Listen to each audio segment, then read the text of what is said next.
So T-Mobile's 5G home internet. I'm sure you've seen it advertised pretty much everywhere you go. I'm paying so much for home internet and that's just wrong. I've got T-Mobile home internet. I'm not kidding, guys. They talk about it all the time. But the real question is it actually any good? Well, I personally have firsthand experience, and there are a couple different scenarios for different answers. So guys, we're going to go ahead, we're going to dive right in, and we're going to talk about it here. So the first thing to note here is the T-Mobile home internet is $50 with the AutoPay. Without AutoPay, it is $55. Currently, at the time of filming, there's a limited time offer where T-Mobile is offering it for as low as $25 a month. The only thing with this is you have to be subscribed to the T-Mobile cell phone service. So you do have to have a cell phone with T-Mobile in order to get this. So for people that are just interested in the 5G home internet, it is $50 with the AutoPay, which I strongly recommend that you do. And if you don't want to do the AutoPay, then it's $55. Now, there are two different types of people out there.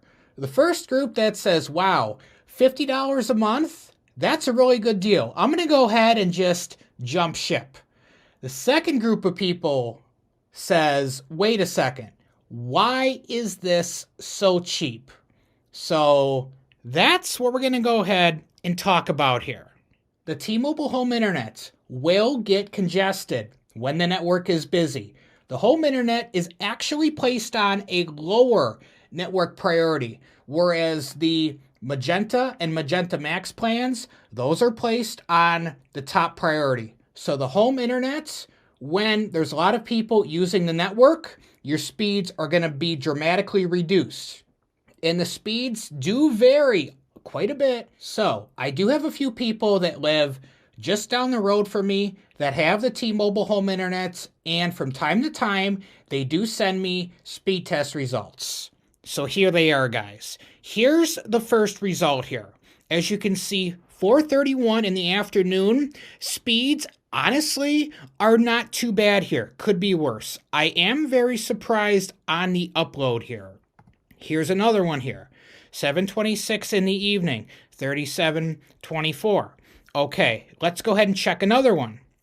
8:33 in the morning, 71 and 13. This is probably when more people were online working from home. And I do have a couple more here just to show you here.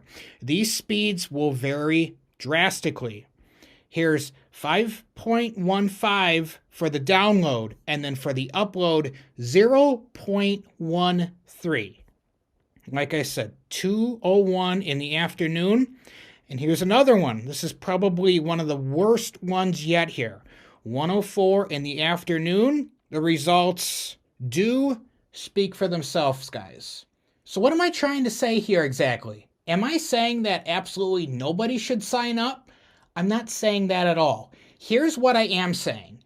If you currently have a hardwired connection like Charter Spectrum, Xfinity, Comcast, AT&T Fiber, any sort of hardwired connection that gets you great speeds, but you aren't necessarily a fan of the price, and you're interested in going to the T-Mobile home internet solely based on the price, here is what you do. You call up your current provider for your internet, and you ask them about special promotional pricing, because you want to switch to one of the competitors because they have a cheaper price. What they will do is 9 times out of 10 is they will give you a lower price. If they don't, ask to speak to a supervisor because they have more power and they'll be able to get you a better plan price. If you are in an area where you don't have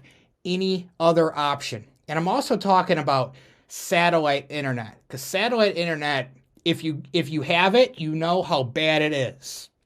I have people in my area that contact me all the time asking for alternatives, and I went ahead and I told them to go ahead and jump on the T-Mobile home internet bandwagon because it's really the best option.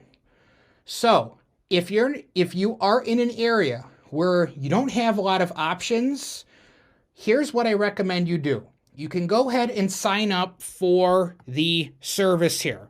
Now, what some people might do is click on check availability, put in their information, and check online. That's not what I recommend doing. What I recommend doing is finding the nearest T-Mobile store nearest you and actually going in, because 9 times out of 10, they actually stock the 5G home modems.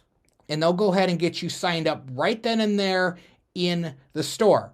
Now, you do have 15 days to try out the service. So definitely thoroughly test it out. If it is better than what you currently have, then there you go. But here's what I see time and time again.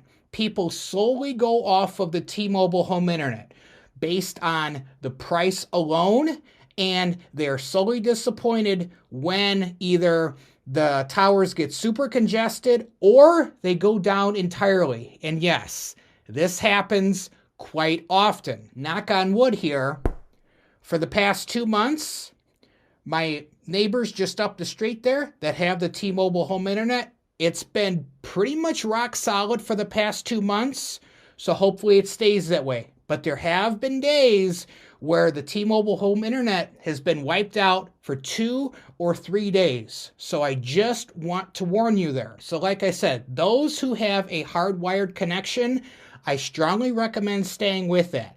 If the price is too high, I totally get it. Like I said, call up your provider, tell them you want a promotional pricing, and go from there. For all you in a more rural area, definitely give this a try, because you already don't have a good option anyway.